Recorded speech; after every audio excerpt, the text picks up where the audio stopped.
Hello students. In our first chapter, we discuss about the human resource management, the meaning and definition. All of us know that it is a concept of the development of people to their fullest potentials. The second concept is to facilitate the working together of groups of people towards definite predetermined ends.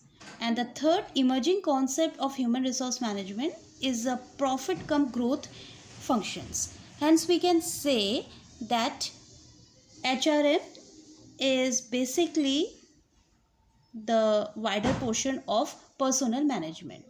Earlier जब personnel management use होता था वो workers को सिर्फ workers की तरह treat करता था, लेकिन मॉडर्न मैनेजमेंट में इस कॉन्सेप्ट में ह्यूमन रिसोर्सेज को हमेशा एक इन्वेस्टमेंट के तौर पे देखा गया है.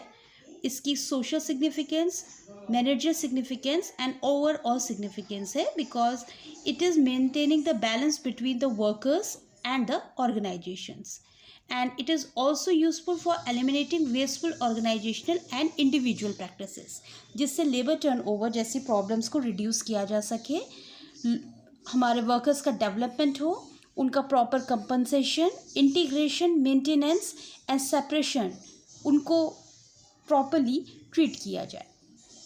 While the scope of HRM says that basically it is a very vast subject where HRM we are taking the prospects of HRM, the nature, employees hiring, employee and executive remunerations, employees motivations, their maintenance and industrial relations. Well, you can see it is actually creating a harmonious relations between factory management and workers, और साथ ही factory management के grievances को उनके workers को collectively bargaining के form में treat करता है. To deal with wages and employment matters by joint consultations with the factory management and workers representative bodies. साथ ही साथ आप कह सकते हैं the factory management to share and formulate जितनी भी लेबर पॉलिसीज़ फॉर्मुलेट करनी है या पॉलिसीज़ में, उनमें वर्कर्स को उनकी लैंग्वेज में पूरा का पूरा इन्वॉल्व किया जाता है. To promote the relationship between factory management and workers, जहाँ पे वो प्रोडक्टिवली इफ़िशेंटली अपना जॉब कर सके. So it is covering all the major activities in the working life of a worker, और किस तरह से उनकी पर्सनल लाइफ और प्रोफेशनल लाइफ में एक बैलेंस मेंटेन किया जा सके. To secure welfare provisions such as housing facilities, foodstuffs, social facilities, sanitizations, advice on individual personal problems and education of children. In short, you can say to ensure the provisions of water, canteens, shelters for rest, crutches, adequate facilities, drinking water, sickness and other schemes, payments, pension, funds, gratuity payments, granting of loans and legal advice to the workers. Overall, it is a vast area which is covering all the important aspects that are related with the workers. Well, if we say what is the difference between personnel management and HRM, so you can say personnel management, it careful delineation of written contract, and it also shows the importance of guiding clear rules. जहाँ पर HRM में M contract के beyond जाना होता है, can do look impatient with rule, इसके particular norms, customs and practices होती हैं. On the other hand, human resource management has values and missions. The manager task is to monitor while the HRM always focus on nourishing. Transactional इसका management role होता है, जबकि HRM provides the transformation leadership to their workers. The communication is indirect in case of personnel management, while in HRM it is always direct.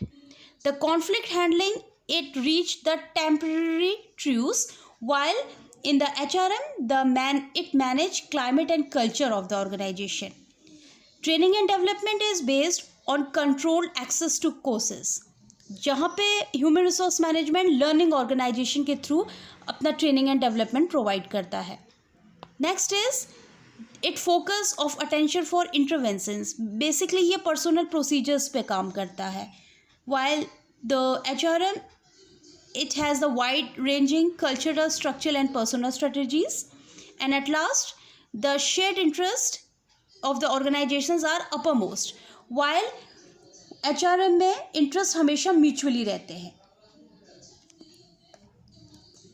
Next is, what is the nature of the employment relationship? As you can see on the diagram, and we discussed earlier also कि इसमें हम workers के development, उनके improvement, उनके promotion और उनके adaptation पे ज़्यादा फोकस करते हैं, उनको एडवाइस करते हैं, उनको एडमायर करते हैं.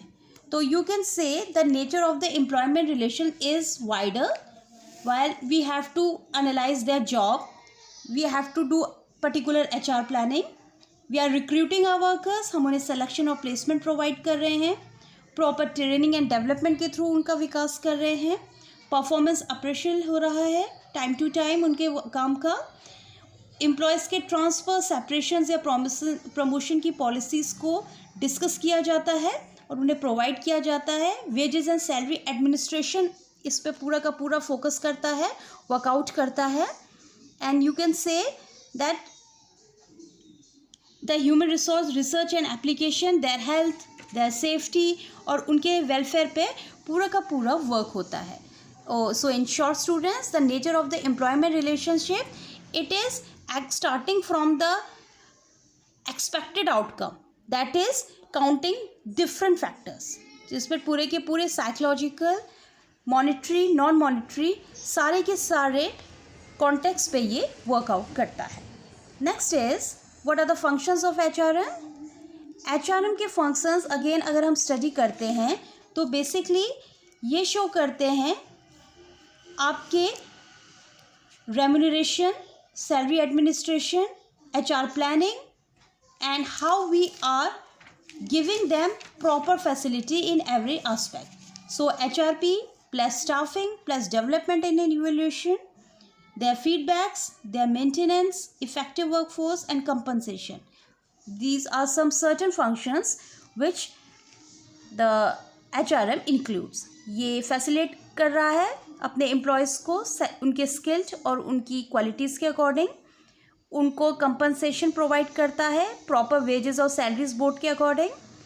जो हमारे वर्क फ्लेक्सिबिलिटी होती है उसमें प्रैक्टिसेस डेवलप की जाती हैं ताकि टाइम टू टाइम इन पे चेंजेस किया जा सके, वर्कर्स की भी ओपिनियन और उनको एडवाइस ली जा सके, उनको एक सजेशंस को मेन रखा जाता है, making the employees feel that they are valued and rewarded for their contribution. उनके कंट्रीब्यूशन, उनके जॉब एनालिसिस के लिए, उनके वर्किंग परफॉर्मेंस के लिए हमेशा परफॉर्मेंस अप्रेशल का यूज़ होता है टाइम टू टाइम इवेल्युएशन के through. Developing management practices that ending high commitment. You can say there is always commitment. अगर आपके वर्कर्स कमिटेड होंगे आपके संस्था के लिए, आपके ऑर्गेनाइजेशन के लिए, तो डेफिनेटली उनका आउटकम मैक्सिमम होगा, efficient होगा. And it is also facilitating management of workforce diversity and availability of equal opportunities to all. In short, you can say workers participation in management पे ज़्यादा ध्यान दिया जाता है ताकि workers के rights, उनकी opinions, उनके suggestions, उनके feedbacks का किसी तरह से लॉस ना हो सके, नुकसान ना हो सके, उन्हें भी प्रॉपरली मैनेजमेंट में पार्टिसिपेशन की अपॉर्चुनिटी मिले.